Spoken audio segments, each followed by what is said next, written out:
Money is just a consequence. I always say to my team, don't worry too much about profitability. If you do your job well, the profitability will come. Without hesitation, I'm voting Emmanuel Macron. Everything about the campaign of Marine Le Pen, despite its stressing of sovereignty, exudes fear and weakness. What I love is to win. What I love is being number one. I deal with creativity all the time. What I have fun with is trying to transform creativity into business reality all over the world. To do this, you have to be connected to innovators and designers, but also make their ideas livable and concrete.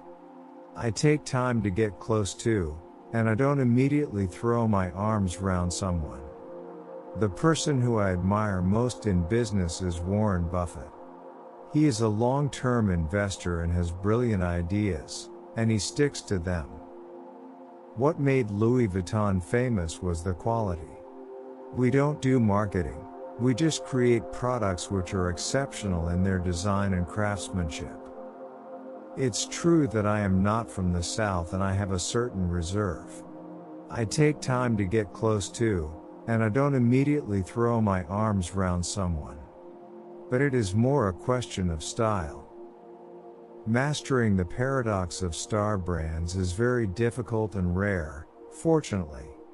Steve Jobs once asked me for some advice about retail, but I said, I am not sure at all we are in the same business. I've always been pleased with the investments I've made with my friend Albert Freer, and I regret not having followed him more, because I would have been a lot richer. Oh, I was brought up in the north of France, and I had a very enjoyable childhood with my family working as entrepreneur. When you are on the management side, you still have to understand the artistic sensibility so that there is a dialogue with the creative side. From time to time, the Vienna Philharmonic could play without a conductor because they are so good.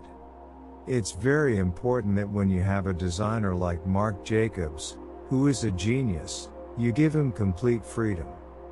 We are really very lucky to have so many fantastic brands. But to grow them, we should not be too much in a hurry. They are growing fast, but they have to grow accordingly to the market and to the capacity we have to deliver good products. In the luxury business, you have to build on heritage. Can you say that in 20 years people would still use the iPhone? Maybe not. Maybe we'd have a new product or something more innovative.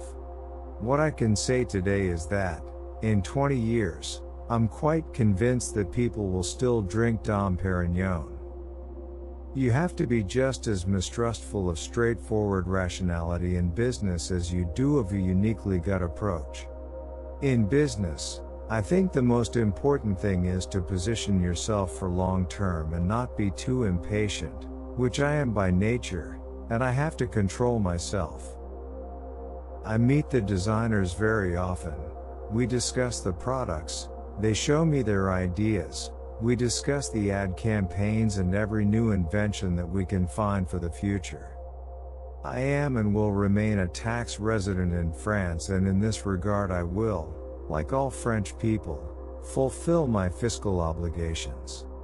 People think of politicians having true power, but that's less and less true. After all, they are often constrained or being edged into a corner by a whole series of contingencies. Louis Vuitton, the world's biggest luxury brand in terms of sales, is planning to dampen its expansion worldwide and focus on high-end products to preserve its exclusive image. I would never diminish the quality of Hermes. Hermes can be an even rarer and greater quality business, if they ever wanted to work with us. When I took over Louis Vuitton, everyone said, "It's already so big, what more can you do?" And since then, we've multiplied that success tenfold. I'm more concerned about Marc Jacobs than the US president. Once we decided to do a tower in New York, it had to say something about our group, reflecting the mix of modernity and creativity in our organization. It's a symbol. When I was working in my first job engineering construction, what I liked the most was working with architects and making buildings that had this creative side coming from the architect and that were making them a big success.